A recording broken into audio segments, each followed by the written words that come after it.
मम्मीले गाइड गर्नुहुन्छ नि त्यस्तै नै गर्नुहुन्छ कि मलाई एकदमै के भन्नु एकदम सपोर्ट गर्नुहुन्छ कि उहाँले मलाई एकदम आफ्नै बहिनी जस्तो मान्नुहुन्छ हैन मेरो मिस्टेक के हो तिमीले आज यो गरिरहेछौ है भनेर एकदम सपोर्ट मलाई अहिलेसम्म सायद कसैले नै धेरै सपोर्ट गर्नु भएको छैन होला कि एकदम सपोर्ट गर्नुहुन्छ। झगडा चाहिँ कति गर्नु?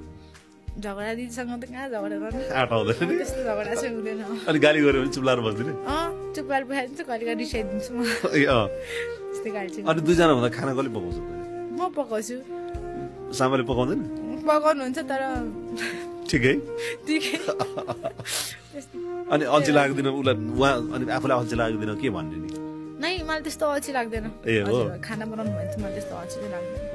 के आफूलाई मिठो खानुपर्ने भएर आफूलाई मिठो खानुपर्छ अनि त्यही भएर म बरु आफै बनाउँछु। अल्छी आयो बरु आफै बनाउने हो त्यही भएर। बिरामी भए भएर चाहिँ बनाउनुहुन्छ कहिले काहीँ। अहिले एक्लै हो एक्लै बनाउनुपर्छ एक्लै खानुपर्छ कि। अनि के पकायो आज भनेर कुरा अहिले त उहाँ पनि त सामा पनि त आफै पकाउनु पर्यो नि त फेरि। हजुर।